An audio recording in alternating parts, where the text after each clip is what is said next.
Eu sempre achei que velórios tinham um protocolo silencioso que todo mundo entendia, menos eu.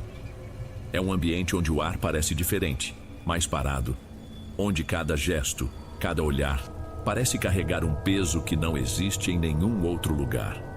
E foi em um desses lugares que as coisas deixaram de fazer sentido para mim. Meu nome é Bárbara. O que vou contar aconteceu há uns 7 anos. Na época, eu estava noiva do Ronei e fomos juntos ao velório do avô do Josias, que era o melhor amigo dele desde a infância. A família do Josias sempre me tratou como se eu fosse uma deles, então, por mais que eu não gostasse do ambiente, fiz questão que fôssemos prestar nosso apoio. A verdade é que eu nem queria estar ali. Fazia uns 5 meses que eu tinha perdido a minha avó, e a ideia de entrar de novo naquele tipo de lugar me revirava o estômago.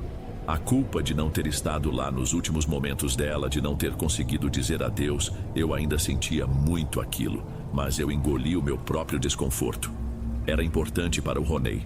O velório foi numa cidadezinha do interior, dessas que parecem paradas no tempo. Chegamos por volta das 8 da noite. A capela do cemitério municipal era um prédio antigo, com um salão principal amplo e umas 2 salinhas menores. Já na entrada, o cheiro de flores e café recém-passado tomava conta de tudo. Havia um burburinho constante, mas baixo, de conversas que morriam sempre que alguém passava perto do caixão, que ficava bem no centro.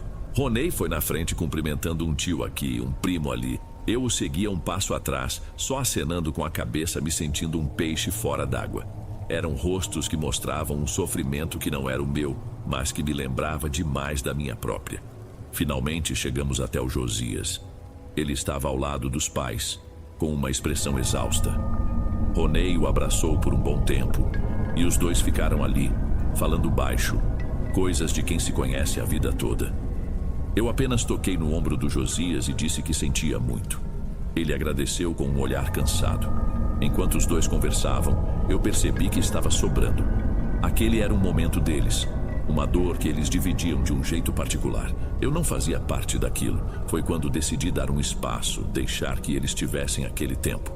Com a desculpa de buscar um café, me afastei discretamente. Falei baixinho no ouvido do Ronei que já voltava, e ele só concordou com a cabeça, sem tirar a atenção do amigo. A tal salinha do café ficava num recanto mais afastado do salão principal. Era um cômodo simples, pouco mais que um corredor largo com uma bancada de granito, onde ficava uma daquelas garrafas térmicas enormes de inox e pilhas de copinhos de plástico. Ao lado, uma bandeja de alumínio com sequilhos e biscoitos de polvilho, já meio remexidos. Para o meu alívio, o lugar estava vazio. O único som ali dentro era o zumbido baixo e constante de um bebedouro antigo no canto. Finalmente, um pouco de silêncio. Respirei fundo, sentindo meus ombros relaxarem pela primeira vez desde que pisei ali. O ar parecia menos carregado. Era só um cômodo normal, sem aquele clima pesado de morte. Peguei meu celular e mandei uma mensagem rápida para minha mãe, avisando que provavelmente chegaríamos mais tarde. Fiquei ali, enrolando um pouco, olhando as mensagens antigas, qualquer coisa para adiar a volta para o salão. Depois de uns minutos, guardei o aparelho no bolso e me virei para a bancada, decidida a fazer o que tinha ido fazer ali. Peguei 3 copos e comecei a encher com o café preto e forte. Um para o Ronei, um para o Josias, um para mim. Eu estava de costas para a entrada, concentrada em não derramar o açúcar, quando um senhor parou ao meu lado na bancada. Não ouvi ele chegar. Ele simplesmente apareceu ali, em silêncio. Levei um susto, mas me segurei quase deixando o pote de plástico cair. Opa, desculpe, não quis assustar. A voz dele era baixa e um pouco rouca, mas tinha uma calma esquisita. Era um homem de idade, talvez uns 70 e poucos anos, vestido com um terno preto bem alinhado e camisa cinza escura. Ele ajeitou a gravata de um tom de vinho enquanto me olhava. O cabelo grisalho estava penteado para trás e o rosto, apesar das rugas, tinha uma expressão tranquila. Um parente próximo, imaginei. Imagina eu que estava distraída, respondi tentando forçar um sorriso simpático. Ele concordou com a cabeça, pegando um dos copinhos de plástico. A senhorita é a Bárbara, noiva do Ronei, certo? Ele perguntou sem me olhar diretamente enquanto inspecionava o próprio copo. Isso sou eu. Confirmei, um pouco surpresa por ele saber meu nome. Ronei devia ter me apresentado a ele na entrada, e eu, com a cabeça em outro lugar, nem tinha registrado. Ele é um bom rapaz, um grande amigo para o meu sobrinho neto. E pelo visto, encontrou uma moça de ouro. Ele disse isso com uma convicção tão genuína que me deixou sem graça. Obrigada. Foi só o que consegui dizer. Ficamos em silêncio por um instante enquanto eu terminava de colocar o açúcar nos copos. Eu já estava me preparando para dar uma desculpa e sair, quando ele se virou para mim. O olhar dele era tranquilo, mas parecia olhar dentro da gente. Não se culpe por não ter chegado a tempo de se despedir da sua avó. Ele falou no mesmo tom calmo de antes. Ela sabia que você a amava. O que ele disse quebrou o silêncio da sala. Eu travei na hora. A mão que segurava o copo de café tremeu um pouco. Fiquei sem ar. Como ele sabia daquilo? Como ele podia saber daquilo? Era um detalhe da minha vida que eu remoía sozinha, nas minhas piores noites de insônia. A culpa por estar viajando a trabalho no dia em que ela se foi. Eu nunca tinha falado sobre isso com o Ronei em detalhes, muito menos com qualquer pessoa da família dele. Minha cabeça disparou tentando encontrar uma explicação lógica. Talvez o Ronei tenha comentado algo. Não, impossível. Ele não sabia da profundidade da minha culpa. Desculpa, minha voz saiu falhada. Como o senhor sabe disso? O homem apenas deu um sorriso leve, um sorriso que não combinava com a coisa absurda que ele tinha acabado de falar. A gente percebe as coisas nas pessoas, disse ele de um jeito estranho. O importante é que seu coração fique em paz. Ele se virou de volta para a bancada como se nada tivesse acontecido. De canto de olho, eu o vi pegar o açucareiro. Ouvi o som claro da colherzinha de metal batendo contra o plástico do copo. 1, 2, 3 vezes. O som de alguém mexendo uma bebida. Ele colocou o açucareiro de volta no lugar com uma delicadeza que parecia fora de propósito.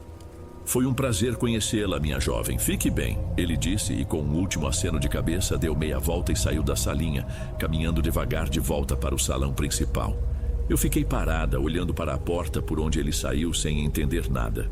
O café em um dos copos transbordou um pouco, queimando meus dedos. Só então eu percebi que estava segurando o copo com força demais. Eu nem sei dizer quanto tempo fiquei ali parada, olhando para a porta.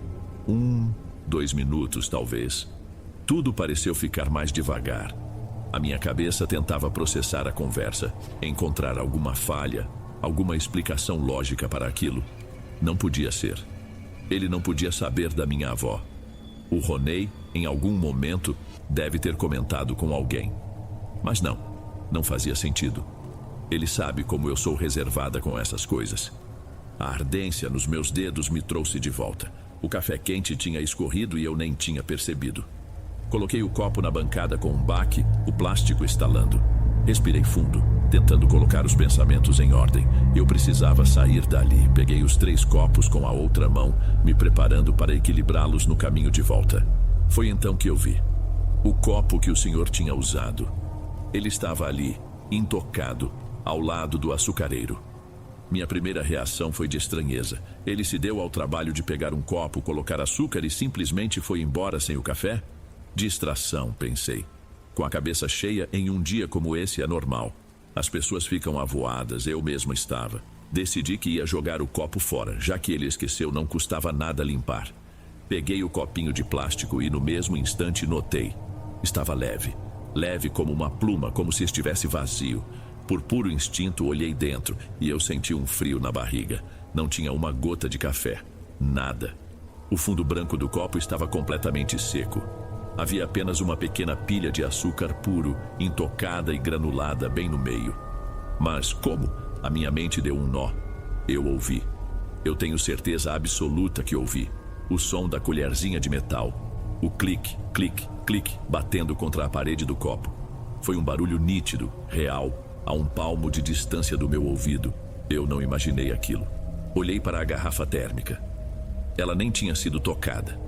A tampa estava fechada do mesmo jeito que eu a deixei. Ele não serviu o café. Ele nunca pegou o café. Ele só mexeu o açúcar num copo seco. Olhei em volta para o bebedouro zumbindo para a porta, como se esperasse que alguém aparecesse e me dissesse que era uma piada de mau gosto. Mas não havia ninguém. Eu estava sozinha com aquele copo na mão, a prova de que alguma coisa ali estava muito, muito errada. O medo, que antes era uma confusão na minha cabeça, agora era uma coisa física. um peso frio na minha mão. Com a mão trêmula, amassei o copinho de plástico e joguei no lixo que ficava embaixo da bancada. Fiz isso num gesto rápido, quase violento, como se estivesse me livrando de uma prova. Eu só queria sair dali, voltar para perto do Ronei, para o mundo normal, onde as coisas faziam sentido. Abandonei a ideia de levar 3 copos. Peguei apenas o do Ronei e o meu, e caminhei para fora da salinha, forçando minhas pernas a se moverem num ritmo que parecesse natural. O zumbido do bebedouro foi substituído novamente pelo som abafado das conversas e dos choros contidos. O salão principal parecia outra dimensão. Um monte de gente, cada um com a sua dor, e nenhuma delas fazia ideia do que tinha acabado de acontecer comigo a poucos metros dali. Entreguei o café para o Ronei, que agradeceu sem desviar o olhar do amigo. Fiquei ali parada, um passo atrás deles, segurando meu próprio copo com as 2 mãos, mais para ter algo em que me agarrar do que pela vontade de beber. Mas eu não olhava para eles. Eu procurava pelo salão, passando pelos grupos de pessoas, procurando por ele. Eu precisava vê-lo de novo. Precisava confrontar a imagem dele com a lembrança daquela conversa impossível. E então eu o vi. Ele estava sentado em uma das cadeiras da primeira fileira, de frente para o caixão. Em um primeiro momento, só vi suas costas, o mesmo terno preto alinhado. Mas então ele se inclinou para o lado para falar com uma senhora e eu pude ver seu rosto de perfil. E alguma coisa estava errada. A serenidade tinha sumido. A calma que me pareceu tão estranha na salinha do café não estava mais lá. O rosto dele agora estava contraído, marcado por uma dor que parecia física. Os ombros, antes eretos, agora estavam caídos, curvados, como se carregassem um peso. Ele parecia devastado. A imagem perfeita de um homem de luto. Naquele instante ele virou a cabeça na minha direção, como se sentisse meu olhar fixo nele. Nossos olhos se cruzaram por cima das cabeças das pessoas. Senti um arrepio na nuca. Eu prendi a respiração, esperando um sinal, um aceno, um sinal de que me reconhecia, qualquer coisa que conectasse aquele homem ao que falou comigo minutos antes. Mas não veio nada. Ele me olhou como se eu fosse parte da decoração. Um olhar vazio, cansado, vermelho nas bordas. Um olhar que se desviou no segundo seguinte, voltando a se fixar no nada. Foi como se ele nunca tivesse me visto na vida. Aquela indiferença me quebrou. Foi quase mais assustador do que a conversa. A dúvida bateu forte. Será que eu tinha imaginado? A voz, o que ele disse sobre a minha avó. Será que a minha cabeça, já abalada pelo luto recente, tinha criado tudo aquilo? Mas e o copo? O copo com açúcar seco era real. Eu o segurei. Eu o amassei. Aquilo aconteceu. Não aconteceu. O tempo passava e a minha confusão só aumentava. Eu alternava o olhar entre o homem sentado na primeira fila e o Ronei, que continuava conversando com Josias. Em algum momento, Ronei deve ter percebido minha inquietação. Ele se virou para mim, pousou a mão nas minhas costas e disse: "Vamos lá na frente, dar os pêsames direito antes de irmos." Eu travei. A última coisa que eu queria era me aproximar do caixão. A ideia de ver uma pessoa sem vida de perto sempre me causou uma agonia, mas naquele momento era mais do que isso. Era medo. Um medo irracional de confirmar o que minha mente se recusava a aceitar. Mas eu não podia dizer não. Assenti com a cabeça, incapaz de formular uma palavra. Caminhamos em silêncio por entre as cadeiras. A cada passo que eu dava em direção à frente do salão, meu corpo ficava mais rígido. Passamos pela fileira onde o tal senhor estava sentado. Eu olhei para o outro lado, fixando o olhar no chão, com medo de que ele pudesse se virar e me olhar de novo. Mas, de relance, tive a impressão de que a cabeça dele se moveu na nossa direção, como se um ímã invisível o tivesse puxado. Chegamos ao lado do caixão. Ronei colocou a mão no ombro de Josias, que estava ali perto, e ficou em silêncio por um instante. Eu me posicionei ao lado do meu noivo, respirei fundo e me forcei a olhar. Lá dentro, deitado sobre o cetim branco, estava um senhor idoso. E era ele. O rosto era inconfundível. Era o mesmo rosto do homem com quem eu conversei na cafeteria, e o mesmo rosto do homem sentado a poucos metros de nós. E por um instante o pânico deu lugar a um alívio imenso. A explicação mais simples e lógica do mundo se encaixou. Eram irmãos gêmeos. Claro, era isso. Eu me senti uma idiota por ter criado tanto pânico na minha cabeça. Mas o alívio durou pouco. Durou o tempo de meus olhos, agora mais calmos, começarem a registrar os detalhes. E foi aí que parece que o mundo acabou ali. Eu me lembrei da roupa. A imagem do homem na salinha do café estava gravada na minha memória. O terno preto, a camisa cinza escura. Eu olhei para o pescoço dele. Era a mesma gravata cor de vinho, com os mesmos pequenos losangos discretos que ele tinha ajeitado na minha frente. Eu me lembrava perfeitamente. Eram exatamente as mesmas roupas que o senhor deitado ali, sem vida, estava usando. Meu olhar disparou em pânico para o irmão que estava sentado na cadeira. Ele se mexeu e eu pude ver melhor. O terno era parecido, sim, mas a camisa dele era branca, a gravata preta e lisa, e o cabelo dele era bem mais curto, quase raspado nas laterais. O senhor no caixão, o homem com quem eu falei, tinha o cabelo mais cheio, um pouco mais comprido, penteado todo para trás. Foi como levar um soco na boca do estômago, fiquei sem ar. Não eram dois homens, ou melhor, eram, mas eu não tinha falado com o que estava vivo. O homem sereno, de voz calma, que sabia da minha avó e que mexeu açúcar num copo vazio, era o mesmo que estava deitado ali na minha frente, sem respirar, sem vida. Foi por isso que ele não levou o café, foi por isso que o copo estava seco, porque ele não podia beber. Eu dei um passo brusco para trás, esbarrando em alguém. Minha mão agarrou o braço do Ronei com uma força que eu não sabia que tinha. Ele se virou, o rosto se contorcendo em preocupação. Bárbara, o que foi? Você tá pálida. Mas eu não conseguia responder. O som do salão tinha sumido. Tudo o que eu conseguia ver era o rosto tranquilo do homem do caixão. O mesmo rosto que sorriu para mim minutos antes na salinha do café. Bárbara, fala comigo. O que aconteceu? A voz do Ronei soou distante, como se viesse de outro cômodo. Eu pisquei tentando focar no rosto dele, mas minha visão periférica continuava presa na imagem do caixão. O ar parecia grosso, impossível de respirar. Foi só uma tontura. O ar aqui tá muito abafado. Consegui gaguejar. Era a única desculpa plausível que me veio à mente. Ele não pareceu totalmente convencido, mas a preocupação em seu rosto era genuína. Vem, vamos lá para fora um pouco. Ronei me segurou firme pelo braço e me guiou para a saída. O caminho de volta pelo salão foi uma tortura. Cada passo parecia exigir um esforço imenso. Passamos de novo pelo irmão gêmeo, e eu senti um arrepio na nuca. Ronei se despediu rapidamente de Josias e dos pais dele, explicando que eu não estava me sentindo bem. Eu apenas murmurei um "sinto muito" e um "melhoras". Palavras vazias que saíram da minha boca por puro automatismo. Eu só queria a porta, o ar da noite. Assim que saímos da capela, o ar frio da rua bateu no meu rosto e eu respirei fundo, como se estivesse emergindo de um mergulho forçado. O silêncio dentro do carro era pesado. Ronei dirigia e me olhava de canto de olho a cada poucos segundos. Amor, o que aconteceu de verdade ali? Você nunca ficou assim. Você me deixou preocupado.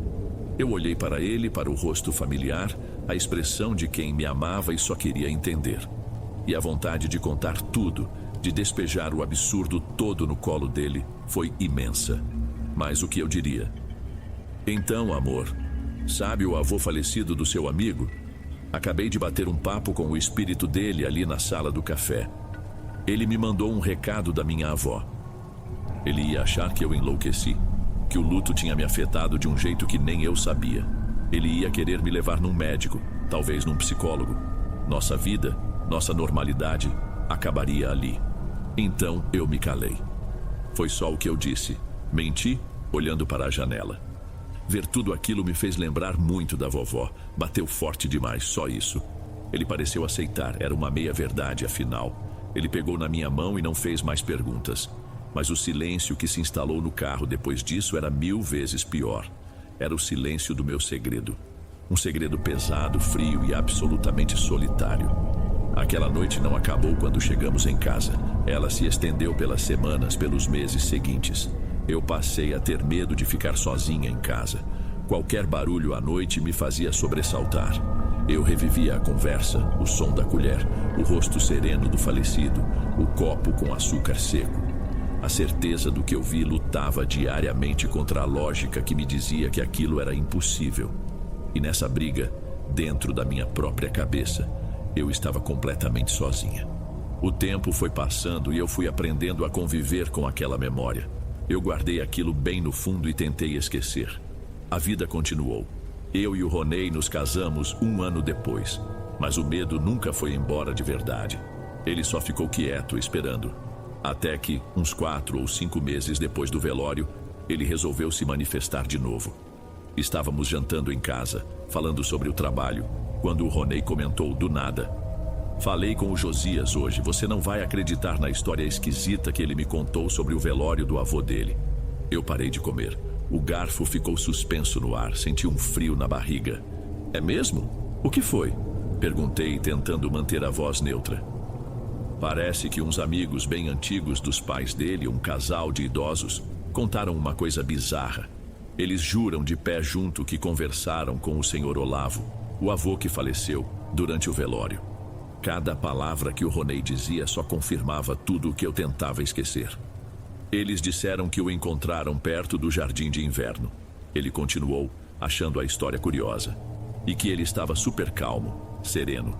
Disse que estava em paz. O casal achou bonito, mas depois, quando viram o Sr. Osvaldo, o gêmeo, ele estava um caco chorando abraçado com a esposa. Não parecia em nada o homem tranquilo com quem tinham acabado de falar. Ronei deu uma risadinha, como se contasse um caso curioso de como o luto afeta a cabeça das pessoas. "E o mais doido", ele concluiu pegando um pouco de arroz, "é que os velhinhos descreveram a roupa que ele usava nos mínimos detalhes. E era a roupa do caixão. Eles disseram que não tinha como confundir. Naquele momento eu soube. Aquele pedaço de mim que ainda se agarrava à possibilidade de ter sido uma alucinação, um delírio, se desfez. E o que ficou no lugar não foi alívio. Eu queria que fosse, mas não era. Descobrir que eu não estava louca foi o que mais me apavorou. Porque se eu não imaginei, então era real. Se era real, então o mundo não era o lugar que eu pensava que fosse. A barreira que separa as coisas não é tão sólida assim. Eu nunca contei ao Ronei que eu também conversei com o Sr. Olavo. Ele nunca soube que eu fui uma dessas pessoas. Mas desde aquele dia, o meu medo mudou de forma. Não é mais o medo do escuro ou de ficar sozinha. É o medo da calma.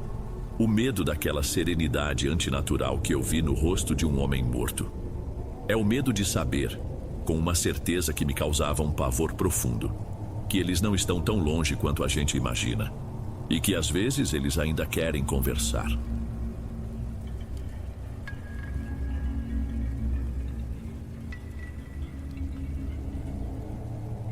Antes de irmos para o próximo relato, se você é novo por aqui, não se esqueça de se inscrever no canal e ativar o sininho para receber as próximas histórias.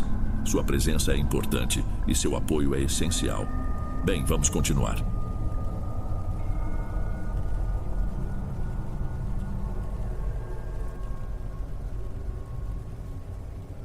Antes de irmos para o último relato, se ainda estiver por aqui, comente o horário que está assistindo. Gosto de saber quem assiste os relatos até o final. Bem, vamos continuar.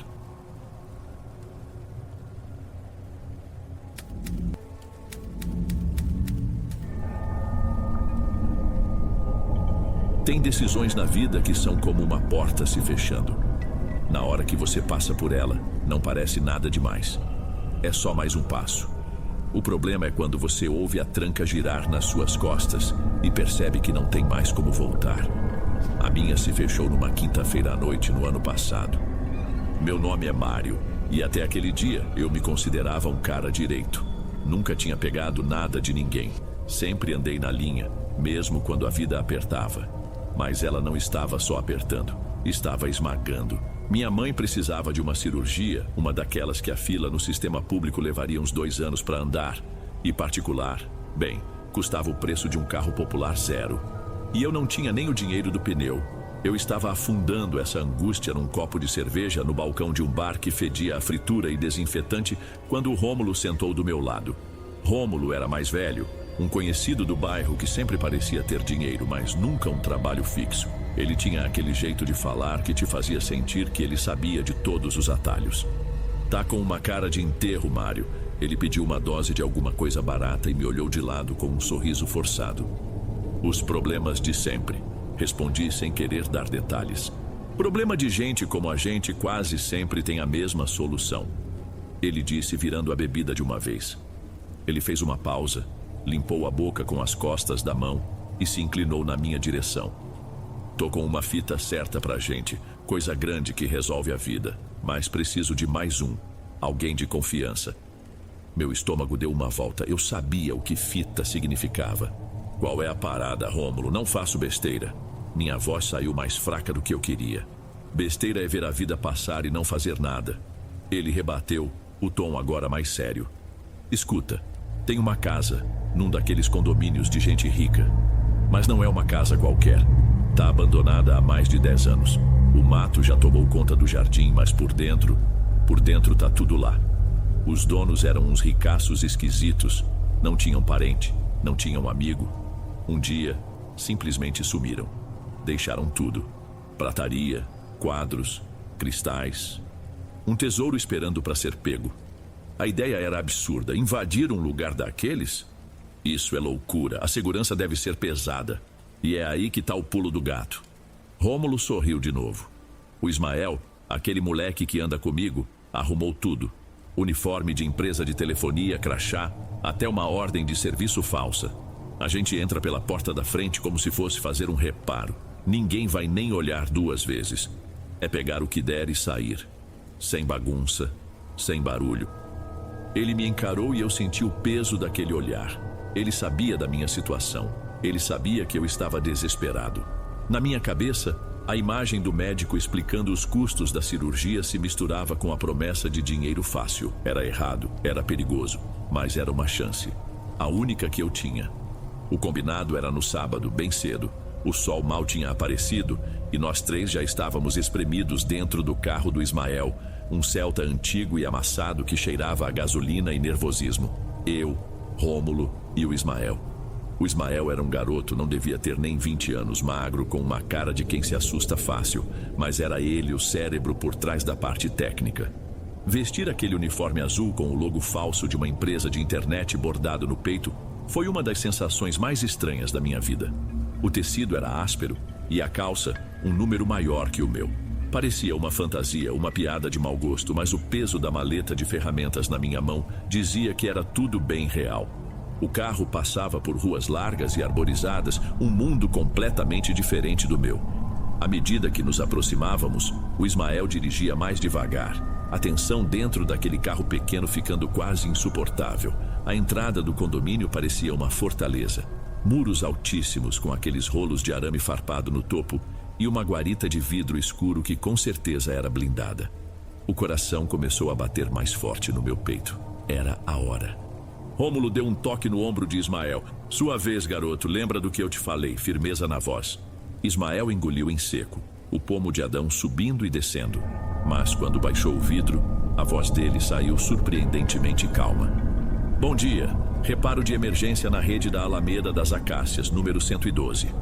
Ele passou a prancheta com a ordem de serviço falsificada pela fresta da janela. O segurança, um homem robusto e entediado, pegou o papel, passou os olhos por cima sem muito interesse e interfonou para a casa. Ninguém atendeu, claro. Sem resposta, o guarda disse devolvendo a prancheta. O chamado foi aberto pela central. Cliente informou instabilidade e pediu urgência, mas disse que talvez não estivesse em casa. Ismael improvisou e eu prendi a respiração. O guarda deu de ombros, apertou um botão e a cancela se ergueu com um zumbido baixo. Era como um convite para a gente se ferrar. Lá dentro, o silêncio era quase total. Não se ouvia o barulho da cidade, só o sistema de irrigação de algum jardim e ao longe o motor de um cortador de grama. As casas eram enormes, com carros importados parados na frente, mas não havia uma alma na rua. Parecia uma maquete perfeita e sem vida. E no fim da Alameda, lá estava ela. Diferente de todas as outras, a casa 112 era uma mancha escura no meio de tanta perfeição. Depois que a cancela subiu, Ismael dirigiu devagar pela Alameda principal. Viramos na primeira esquina, parando o carro num ponto mais discreto, atrás de uma moita grande que escondia parcialmente a lataria amassada do Celta. A caminhada de 100 metros até a casa pareceu durar uma eternidade. De um lado da calçada, grama aparada com régua. Do outro, o terreno da casa 112, onde o mato crescia selvagem, invadindo a pedra portuguesa e quebrando o cimento. Era como se a natureza estivesse tentando engolir o lugar de volta. A fachada era de uma mansão dos anos 90, daquelas que um dia foram o auge do luxo, mas que agora pareciam um lugar esquecido. As paredes, que talvez um dia foram brancas, estavam manchadas por longos rastros escuros de umidade e a tinta descascava em placas, revelando o reboco cinzento por baixo. As janelas do andar de cima eram enormes, mas as cortinas, fechadas por dentro, bloqueavam qualquer visão. Rômulo nos guiou para uma lateral, onde um portão de ferro dava para a entrada de serviço. "Não tem câmera aqui, é o único ponto cego da rua", ele sussurrou, tirando um alicate de pressão da maleta. O cadeado cedeu com um estalo abafado, quase orgânico, como se um osso estivesse quebrando. E o portão se abriu com um rangido de ferrugem. O que nos esperava do outro lado era ainda pior. O jardim dos fundos era um emaranhado de galhos secos e vegetação morta. O capim alto batia na nossa cintura, escondendo o chão. E a cada passo, eu sentia medo de pisar num buraco ou em algum bicho. O lugar tinha uma quietude estranha, uma ausência de som que chegava a pressionar os ouvidos. O ar parecia parado, antigo. "Rômulo, tem certeza disso?" Minha voz saiu baixa, quase um fio. "Esse lugar tem uma vibe esquisita. Parece que tem gente aqui." Ele parou e se virou para mim, o alicate ainda na mão. Soltou uma risada curta, sem humor. "É claro que tem vibe esquisita, Mário. Tá abandonado. É isso que a gente quer. Eu passei as últimas 2 semanas de olho nesse lugar em horários diferentes. Não entra ninguém, não sai ninguém. Agora para de tremer e vamos logo com isso." Ele se virou para forçar uma janela e foi nesse momento, quando eu levantei a cabeça, que eu vi. No segundo andar, numa das janelas cuja cortina tinha uma pequena fresta, um rosto me observava. Era liso e branco como a parte de baixo de um cogumelo, de uma palidez doentia, quase luminosa na penumbra do cômodo. Não tinha expressão, não tinha cabelo, não tinha traços definidos. Era só o contorno oval e a sugestão de olhos, 2 pontos de escuridão. Não foi um susto rápido, foi uma visão lenta, clara, que durou uns 3, talvez 4 segundos. O rosto não se moveu, apenas estava ali. Senti um arrepio forte na nuca. Eu dei um passo para trás, tropeçando numa raiz escondida. "Tem alguém lá?" Eu gritei, a voz quebrando o silêncio. Apontei com o dedo trêmulo. "Na janela, olhando pra gente." Rômulo e Ismael se viraram no mesmo instante, os olhos varrendo a fachada. Não havia mais nada, apenas a janela suja e a cortina imóvel. "Não tem ninguém lá, Mário", disse Rômulo, irritado. "É o reflexo da luz no vidro sujo. Para de ver coisa onde não tem, vai estragar tudo." "Eu vi, Rômulo, eu juro que eu vi, era um rosto branco." "Chega!" Ele me cortou, o tom agora era duro. "Foi o nervosismo, respira fundo. A gente veio aqui para trabalhar, não para caçar fantasma. Ismael, me ajuda aqui com essa janela." Eles me deram as costas, focados na tarefa, mas eu não conseguia tirar os olhos daquela janela. Eu não tinha imaginado. O rosto era real, e ele sabia que estávamos ali. A janela cedeu com um rangido que pareceu alto demais naquele silêncio todo. Rômulo entrou primeiro, apoiando as mãos e passando o corpo pelo vão sem fazer barulho. Ismael foi depois, meio desajeitado. Eu fui o último. Hesitei por um segundo com uma perna para dentro e outra para fora, sentindo o cheiro que vinha da casa. Não era só cheiro de lugar fechado, de poeira e mofo. Tinha mais alguma coisa ali, um odor adocicado e químico, que me lembrou vagamente de aulas de biologia do colégio do formol usado para conservar os bichos mortos. Lá dentro, a escuridão era quase completa. O ar era parado, denso, e cada respiração parecia encher meus pulmões com a poeira de anos. Ligamos as lanternas dos celulares. Os feixes de luz cortaram a penumbra e revelaram a sala de estar. Era um lugar enorme com o pé direito altíssimo. Os móveis, grandes e imponentes, estavam todos cobertos por lençóis brancos, parecendo um monte de fantasma parado ali. Mas não foram os móveis que prenderam minha atenção. Eram os fios. Fios brancos, grossos, pendiam do teto e se esticavam pelas paredes, conectando a quina de um armário ao lustre de cristal no centro da sala. Não eram teias de aranha. A textura era de raiz seca. A cor era de osso. E não se prendiam às paredes. Pareciam brotar de dentro delas. Parecia um tipo estranho de fungo ou isolamento de amianto que tivesse se espalhado por tudo. Que nojo! Ismael disse, iluminando um feixe que descia até o chão. Ele cutucou a ponta com a bota, e a fibra se desfez numa nuvem de pó branco. Que troço é esse? Deve ser por causa da umidade. Rômulo respondeu, já abrindo caminho. Sua lanterna varria o ambiente, procurando por brilhos, por qualquer coisa de valor. Anos e anos sem ventilação, dá nisso. O importante é que não tem bicho. Ele tinha razão, não havia o menor sinal de vida, nem um inseto morto no chão, nem o som de um rato correndo. Apenas nós três e aquela contaminação branca e silenciosa. Enquanto eles avançavam, eu iluminei as paredes. Aquelas fibras formavam padrões complexos, quase como um sistema vascular cobrindo a casa por dentro. Foi quando a ficha caiu e a observação me deixou com a boca seca. Rômulo, chamei, a voz baixa. Se isso tudo é teia, cadê as aranhas? Ele parou e se virou para mim, a luz da sua lanterna me cegando por um instante. Que pergunta, Mário? Sei lá, morreram, foram embora. O que isso importa? Foca no trabalho. Procura por prata, porcelana, qualquer coisa pequena e que valha muito. Mas importava, para mim, importava muito. Aquilo não era natural. Era como andar por dentro dos ossos de um bicho esquisito. O piso de mármore estava coberto por uma camada fina daquele pó branco, abafando nossos passos.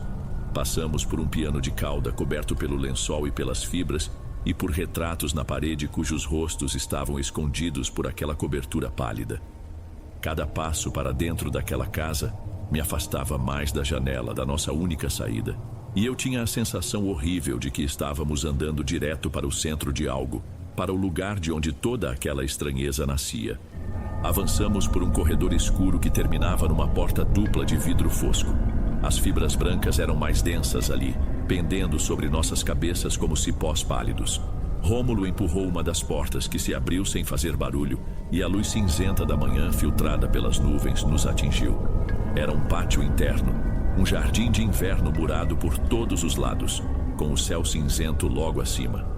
O lugar deveria ter sido bonito um dia. Tinha o piso de pedra, um banco de ferro corroído pela ferrugem e vasos de plantas que há muito tempo só continham terra seca e rachada. Mas toda a beleza havia sido devorada pela mesma contaminação do resto da casa. E no centro exato do pátio, o piso estava destruído. Não era um buraco de obra, nem um poço antigo. As lajotas de pedra estavam estilhaçadas para cima, as bordas irregulares e afiadas apontando para o céu, como se uma explosão tivesse acontecido de baixo para cima. A terra exposta nas bordas era escura e úmida, e as fibras brancas eram absurdamente espessas ali, saindo da abertura e se espalhando pelo chão como um fungo que transborda. O cheiro químico, de amônia e terra remexida, era tão forte que fez meus olhos arderem. Era um buraco feio bem no meio da casa. Nós três paramos, as lanternas apontadas para a escuridão que se abria no chão. Era um breu absoluto, uma escuridão que parecia engolir a luz dos nossos celulares. O que é isso? A voz de Ismael era um sussurro trêmulo. Rômulo não respondeu por um longo tempo. Ele, o cara que tinha resposta para tudo, estava mudo, paralisado.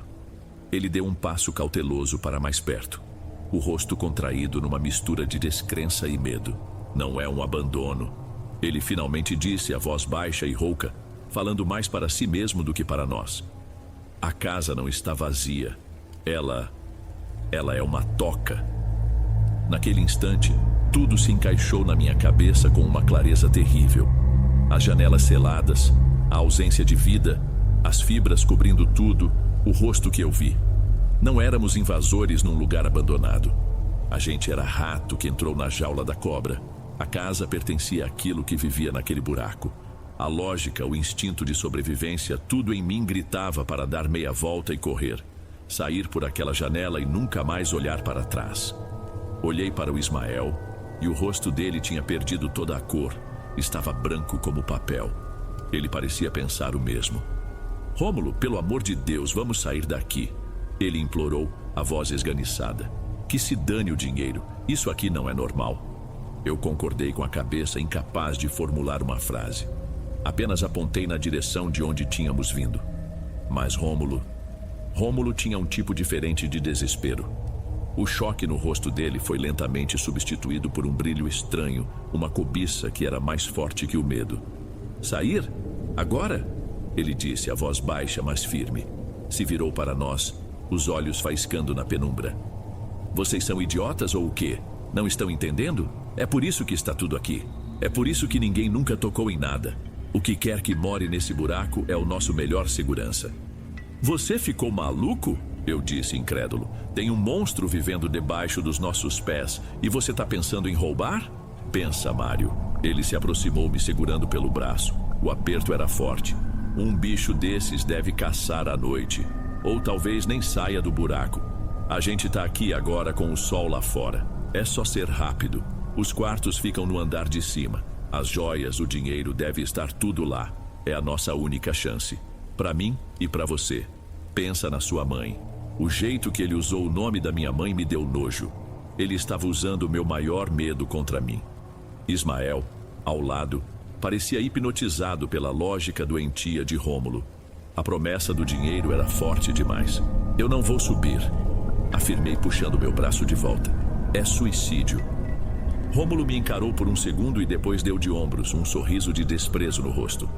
Ótimo, fica aí de vigia então. Se vir o bicho papão, dá um grito. Vamos, Ismael. Ele empurrou o garoto na direção de uma escadaria imponente que levava ao segundo andar.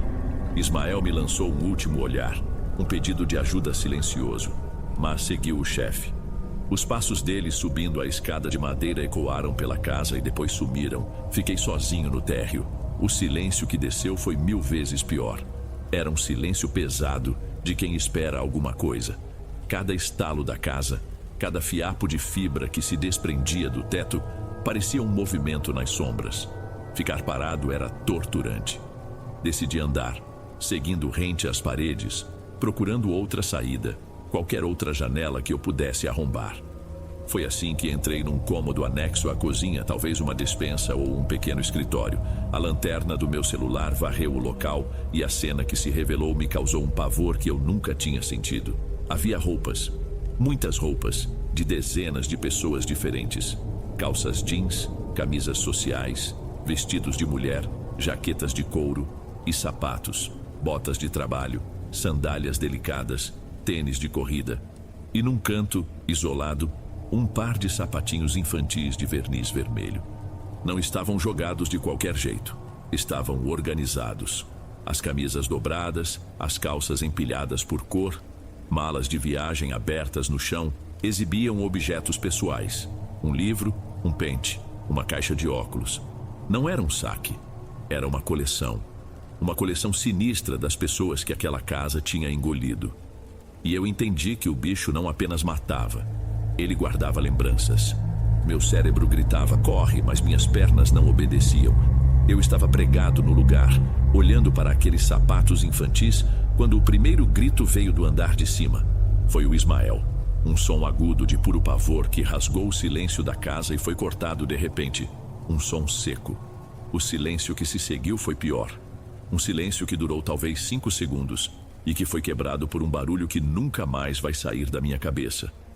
Um som úmido e pesado, como um saco de carne sendo arrastado pelo assoalho, misturado com estalos secos, como galhos grossos sendo quebrados. Então veio a voz do Rômulo, cheia de fúria e descrença. Larga ele, seu... A frase dele foi engolida pelo próprio grito. Um berro gutural de um homem que está vendo o impossível acontecer na sua frente. Um som que virou puro pânico antes de ser silenciado também. Foi o puro instinto que me fez correr. A única coisa que existia no universo era sair dali. Corri. Disparei daquele escritório, atravessando a sala de estar. Os lençóis brancos nos móveis se agitando como vultos com a minha passagem. Meu alvo era a porta da frente, a salvação. Alcancei a fechadura maciça de latão, minhas mãos tremendo tanto que mal conseguiam segurar a maçaneta. Girei, empurrei, puxei. Nada. A tranca estava emperrada, soldada pela ferrugem e pelos anos. Lá em cima, o som de arrasto recomeçou, agora mais lento, mais pesado. Estava vindo na direção da escada. Desisti da porta, não havia tempo. Dei meia volta e corri na direção oposta, de volta para a janela por onde tínhamos entrado. Não me preocupei em ser cuidadoso. Eu me joguei através da abertura, o caixilho de madeira arranhando minhas costas, e caí de lado no capim alto do lado de fora. O ar frio da manhã queimou meus pulmões, um alívio doloroso. Levantei de um pulo, o corpo todo dolorido, e comecei a andar de costas, sem tirar os olhos da casa. A mansão estava escura e silenciosa de novo, como se nada tivesse acontecido. As janelas eram órbitas negras me encarando. Esperei, o peito arfando, esperando ver alguma coisa sair atrás de mim. Mas não veio nada. E o silêncio era a confirmação final de que eu era o único que tinha saído. Virei e corri. Corri como nunca tinha corrido na vida, abrindo caminho pelo mato alto, o barulho dos meus pés esmagando galhos secos ecoando na manhã silenciosa. Passei pelo portão lateral que tínhamos arrombado e não parei até chegar ao carro do Ismael no fim da rua. Eu não lembro de ter dirigido de volta para casa. Minha mente estava em branco, funcionando num piloto automático movido a pânico puro. Lembro de largar o carro do Ismael a umas 2 ruas de casa, com a chave na ignição, e de entrar no meu apartamento e trancar a porta, o ferrolho, a trava de segurança. Fiquei sentado no escuro por horas, esperando o som de sirenes, esperando a polícia bater na minha porta, esperando ver no noticiário a reportagem sobre 2 corpos encontrados numa mansão. Mas os dias se passaram e não houve nada. Silêncio total. Ninguém procurou por Rômulo. Ninguém sentiu falta de Ismael. Era como se a existência deles tivesse sido apagada e eu era o único que guardava a prova de que um dia eles caminharam por esse mundo. A ausência de notícias era mais assustadora do que qualquer manchete. Uma semana depois, a dúvida começou a me corroer. Será que eu tinha enlouquecido lá dentro? Será que o medo me fez imaginar os gritos, os barulhos? A dúvida era um veneno. Tinha noites que eu quase me convencia de que Rômulo e Ismael tinham apenas fugido com algum item valioso e me deixado para trás. Eu precisava odiá-los como traidores ou chorar por eles como vítimas. Eu precisava saber. Voltei, não para perto, claro. Fui durante o dia e fiquei numa rua de trás, que dava para os fundos do terreno. Levei um binóculo velho do meu avô. O suor escorria pelas minhas mãos enquanto eu ajustava o foco, o coração batendo na garganta. Apontei para a casa, para as janelas escuras, mas não vi nada. Então, me lembrei de uma árvore enorme, quase morta, cujos galhos se estendiam por cima do muro dos fundos. Levantei o binóculo e lá, no galho mais alto e mais grosso, estava a minha prova. Não era só uma cabeça, como nos filmes de terror. Era algo muito pior. Era o rosto de Rômulo, os olhos abertos e vidrados fundido ao tronco do galho. Aquela mesma fibra branca e calcificada que cobria a casa formava um casulo em volta do pescoço dele, integrando-o à madeira como se ele fosse uma fruta podre que nasceu ali na árvore. Um troféu, pendurado para que o céu inteiro pudesse ver. Eu consegui o dinheiro para a cirurgia da minha mãe. Vendi o que eu não tinha, peguei um empréstimo absurdo no banco, me endividei para o resto da vida. Ela está bem agora, e isso é a única coisa que importa. Mas o castigo que Rômulo tanto pregava não foi só para ele. O meu castigo é lembrar. Hoje eu vivo com as cortinas fechadas. Às vezes, quando o silêncio da noite fica muito grande, eu olho para o canto do teto do meu quarto e juro, por tudo o que é mais sagrado, que vejo um fio branco bem fino começando a crescer na junção das paredes. Eu sei que é coisa da minha cabeça. Tem que ser. Mas todas as noites, antes de dormir, eu olho de novo, só para ter certeza de que ele não cresceu nem mais 1 milímetro.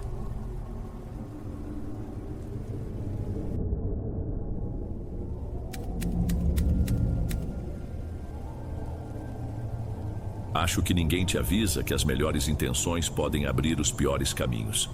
Ninguém conta que o desespero, quando vem por amor, é a ferramenta mais perigosa que existe. Comigo foi assim, pelo menos. Tudo começou pela vontade mais simples que um cara pode ter: dar um pouco de conforto para as 2 únicas pessoas que eu tinha no mundo. Boa noite, Dom. Meu nome é Jonas, e essa história aconteceu há uns 15 anos. Naquela época, minha vida inteira cabia numa casa pequena, de reboco por fazer, no fim de uma rua de terra. Era lá que eu morava com meus avós, o seu Luiz e a Dona Maria. Eles me criaram desde que eu era moleque, e para mim, eles eram tudo: pai, mãe, família, tudo. Meu avô era marceneiro, um homem de mãos grossas e cheias de calos, que passava o dia todo lidando com madeira. Minha avó era quem cuidava da casa, mas a idade já judiava muito dela. Os joelhos já não obedeciam e cada passo era uma vitória contra a dor. Eu via o esforço nos olhos dela para se levantar da cadeira, o jeito que ela disfarçava um gemido quando ia estender a roupa no varal do quintal. A aposentadoria deles mal dava para o básico. Eu tinha largado os estudos para ajudar. Fazia o que aparecia. Um bico de servente de pedreiro aqui, uma descarga de caminhão no mercado ali. O dinheiro era sempre curto, contado. Comprava o gás, um pouco de mistura e quase sempre faltava para os remédios cada vez mais caros da minha avó. Toda noite eu ficava olhando os dois no sofá, assistindo a novela e me dava uma angústia, um nó na garganta.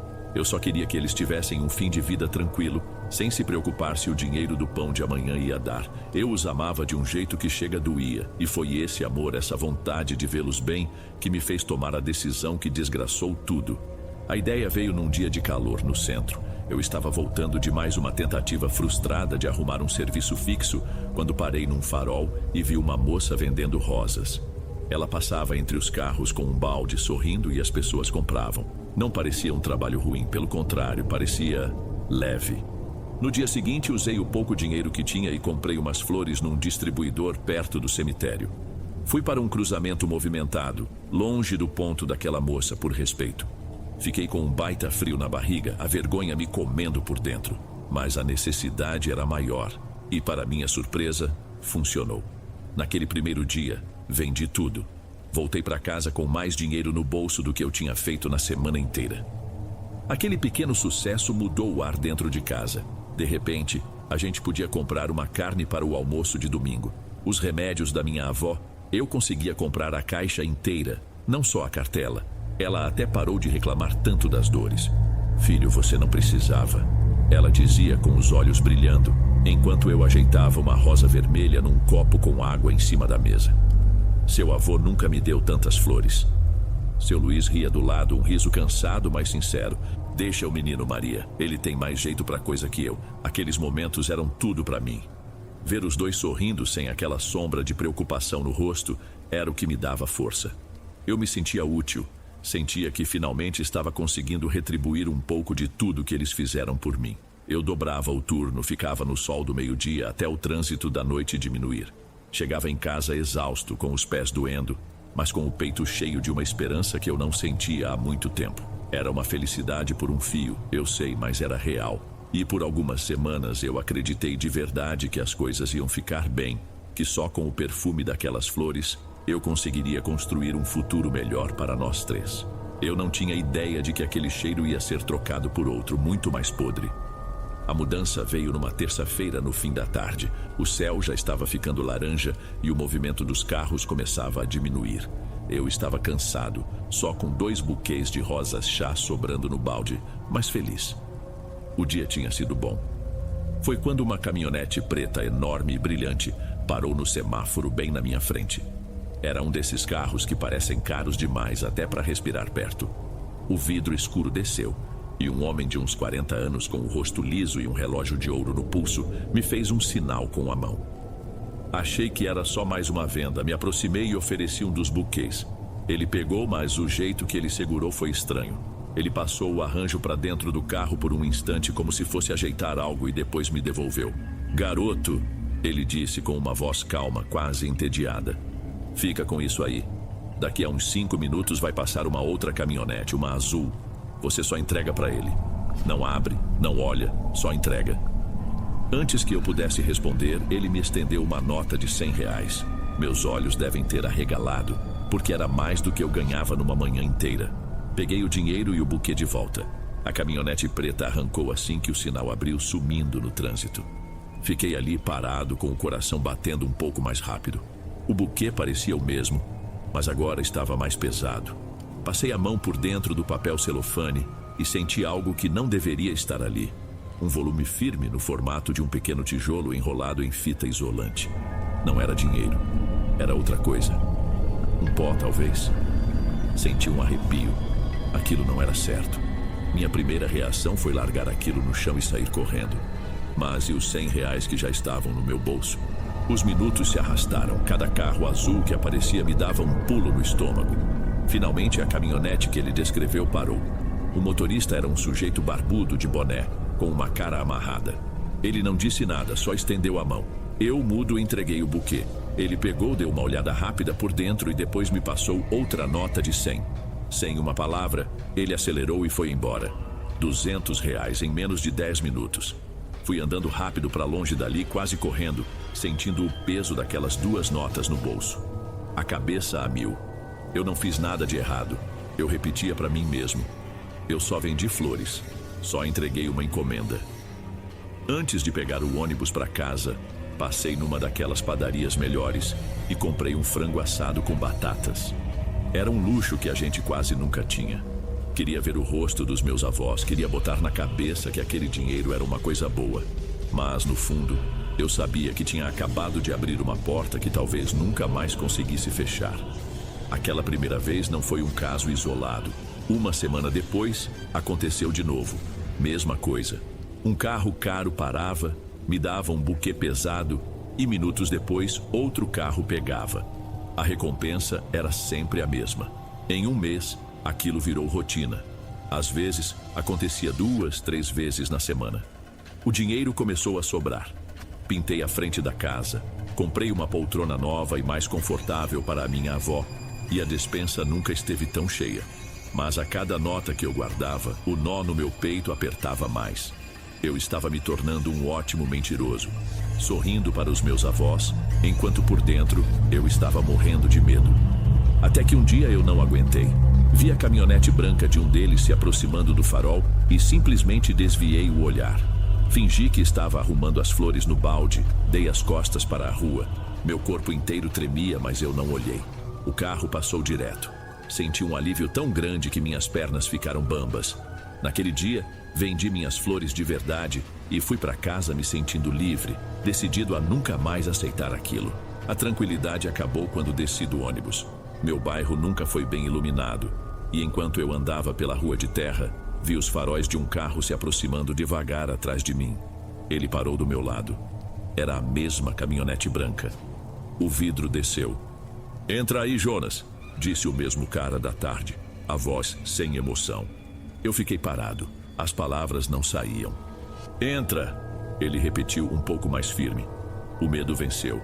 Entrei no banco de trás. O cheiro de couro e de um perfume caro encheu minhas narinas. O silêncio dentro do carro era horrível. "A gente gosta do seu trabalho", o homem disse me olhando pelo retrovisor.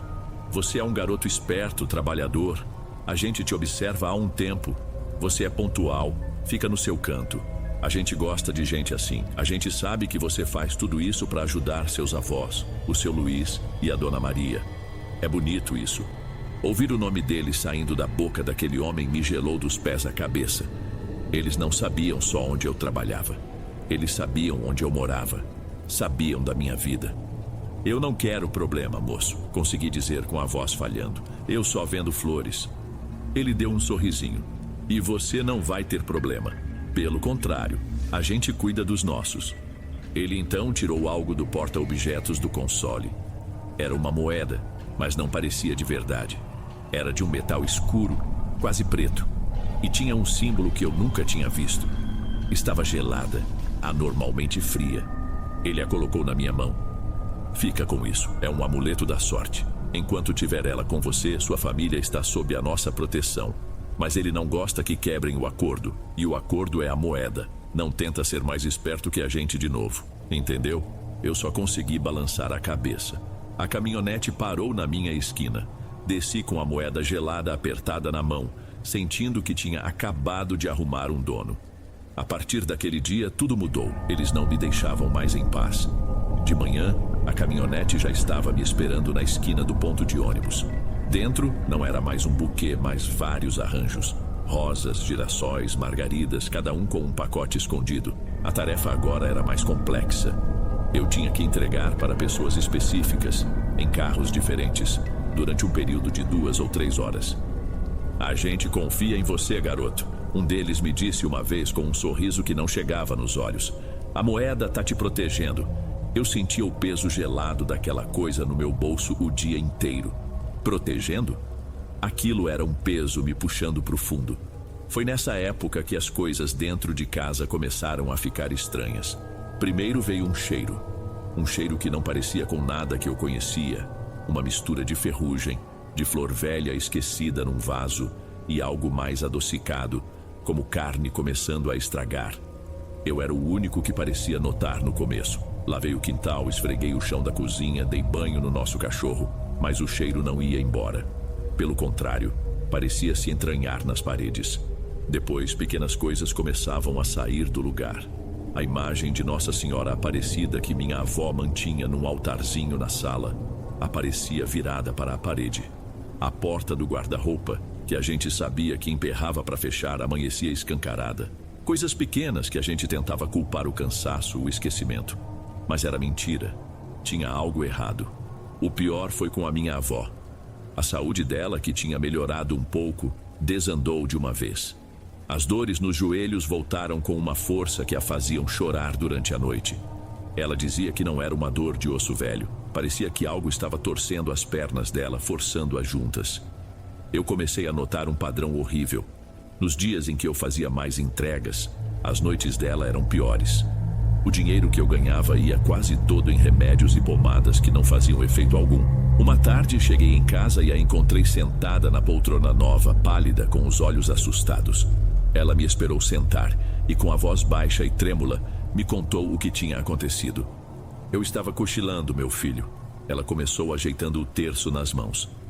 Sabe quando a gente acorda, mas o corpo não mexe? Fiquei assim. Eu via o quarto, ouvia os barulhos da rua, mas não conseguia nem mexer um dedo. Ela respirou fundo como se reviver aquilo doesse. Foi quando eu senti um peso nas minhas costas, um peso enorme, como se um bicho grande tivesse pulado em cima de mim. Me apertava contra o colchão, eu não conseguia respirar direito. Tentei gritar seu nome, mas a voz não saía. As mãos dela tremiam. Eu só conseguia olhar de lado com o canto do olho. Tinha uma mancha escura em cima de mim. Parecia uma pessoa deitada, mas era só escuridão.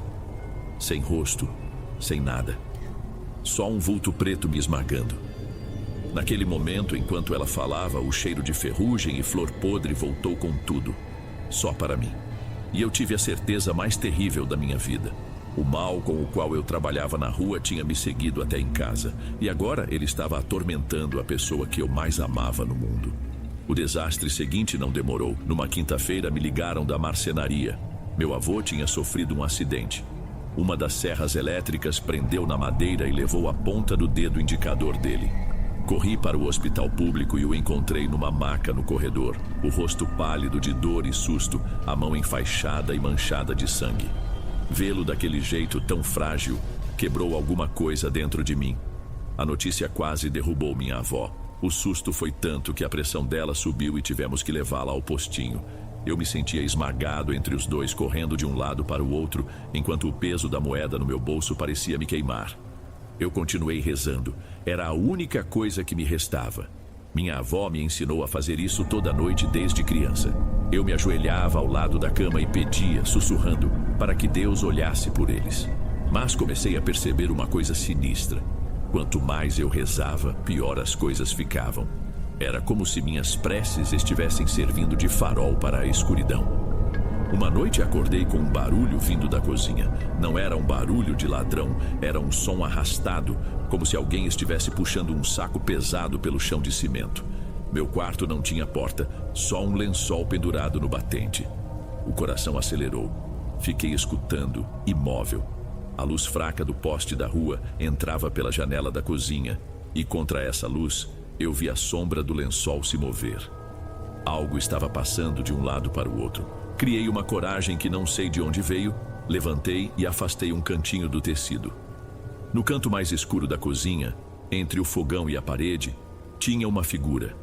Era alta, muito mais alta que meu avô, e estava coberta por algo que parecia um manto preto que ia até o chão. Não tinha rosto, não tinha forma, só um vácuo de escuridão no formato de uma pessoa. Minhas pernas amoleceram. Fechei o lençol de uma vez e me encolhi na cama, tremendo sem parar. No dia seguinte, dentro da caminhonete, enquanto íamos para um lugar mais afastado da cidade para fazer umas entregas, eu não aguentei. O que é essa moeda? Perguntei para o homem que ia no banco do carona, a voz saindo mais baixa do que eu queria. O que é essa coisa que vocês dizem que me protege? Ele me olhou de lado, um olhar frio. É um guardião. Ele cuida dos nossos. Garante que o trabalho corra bem. Você não tem que ter medo dele. Ele fez uma pausa e depois virou o corpo na minha direção. Ele só é muito ciumento. Me diz uma coisa, Jonas. Você anda rezando? A pergunta me pegou de surpresa. Gelei. Menti. Não. Parei com isso. Ele sorriu de um jeito que me deu um calafrio. Acho bom. Porque se você continua pedindo ajuda para outro, esse aí fica com ciúmes. E quando ele fica com ciúmes, ele não desconta em você. Ele desconta em quem está mais perto, em quem você mais ama. Ele se virou para frente como se tivesse acabado de comentar sobre o tempo. E eu fiquei ali, no banco de trás, sentindo o mundo inteiro desabar. Era uma explicação de maluco, mas fazia todo o sentido. O sofrimento dos meus avós não era azar, era uma punição. E a culpa era minha. Eu não aguentava mais entrar em casa. O cheiro de podre e ferrugem estava impregnado em tudo. Minha avó mal se levantava da cama, e meu avô andava pelos cantos em silêncio, com o olhar perdido. O dinheiro que eu trazia parecia amaldiçoado. Mal entrava em casa e já saía para comprar mais remédios, mais ataduras, mais coisas para consertar o que parecia estar apodrecendo junto com a gente. Uma noite meu avô me esperou na cozinha. Ele estava sentado na mesa com as mãos sobre a toalha de plástico, a única com a ponta do dedo enfaixada parecendo uma acusação.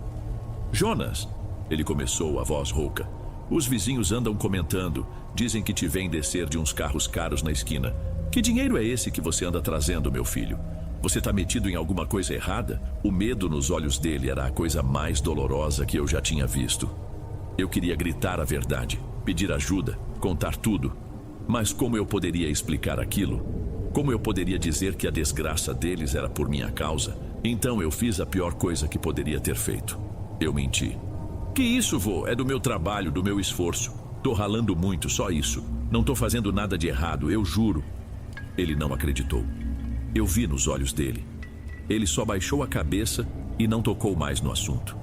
Aquela mentira doeu mais que um soco. Eu estava tentando protegê-los e acabei envenenando a única coisa que nos restava, a confiança. Naquele momento decidi que tinha acabado. No dia seguinte, quando entrei na caminhonete, respirei fundo. Essa é a última vez, falei tentando manter a voz firme. Eu não quero mais fazer isso. Tenho medo, quero minha vida de volta. Quero paz para os meus avós. Para minha surpresa, o homem do lado do motorista só me olhou, sério, e concordou com a cabeça. Tudo bem, garoto, se é o que você quer. Só termina o serviço de hoje e a gente não te procura mais. Senti um alívio que nem sei explicar. Fiz as entregas daquele dia com uma calma que não sentia há meses.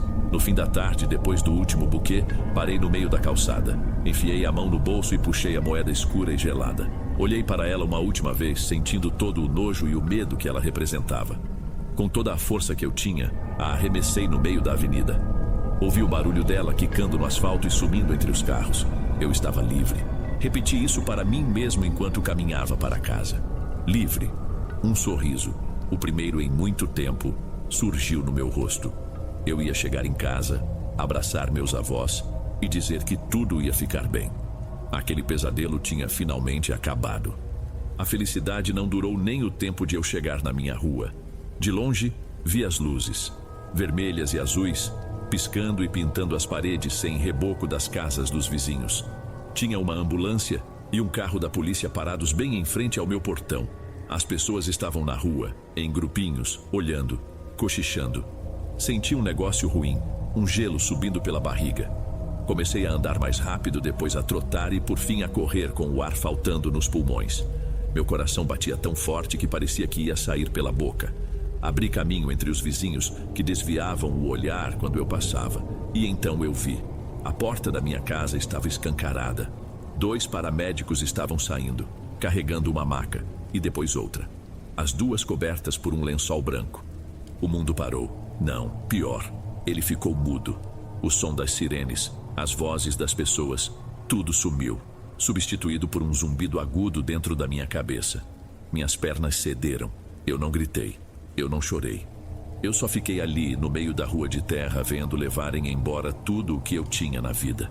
Um policial veio falar comigo, me segurou, mas eu não ouvia suas palavras. Meu olhar passou por cima do ombro dele em direção à porta aberta da minha casa. E por um único segundo eu a vi. A figura alta e escura. Estava lá, parada no canto da cozinha, no mesmo lugar de antes. Ela não se escondia mais. A escuridão do seu manto parecia sugar a pouca luz do ambiente. E no vazio onde deveria haver um rosto, eu senti, com uma certeza que me quebrou por dentro, a presença de um sorriso. Um instante depois, ela se desfez no ar, como fumaça. 15 anos se passaram. Hoje eu moro em outro lugar, longe de tudo aquilo. Tenho um trabalho honesto, uma vida que de fora parece normal, mas não há um dia em que eu não acorde pensando neles. Essa culpa nunca mais me largou. Eu só queria dar a eles uma velhice sem preocupações. Minhas intenções eram boas, mas o caminho que escolhi, o preço foi eles. Nunca deixei de rezar. É a última coisa que me restou deles, o costume que minha avó me ensinou. Eu peço a Deus que cuide deles onde quer que estejam e que me perdoe. Eu preciso acreditar que o bem ainda existe, mesmo depois de ter olhado o mal de frente. Ontem eu estava comprando pão na padaria aqui perto. O rapaz do caixa me deu o troco, um punhado de moedas. Guardei no bolso sem olhar. Mas quando cheguei em casa e fui pegar as chaves, senti um frio que eu conhecia. Um frio que não era de metal. Enfiei a mão no bolso e puxei.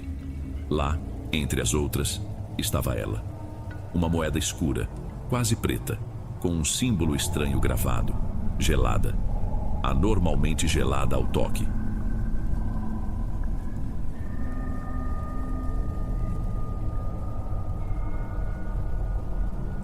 Ei pessoal, obrigado por ouvirem. Clique no sininho de notificações para ser alertado de todas as futuras narrações. Lanço vídeos novos todos os dias por aqui. Espero te ver nos próximos. Agora na tela vou deixar outros 2 bons vídeos que sei que irão gostar. Te vejo por lá.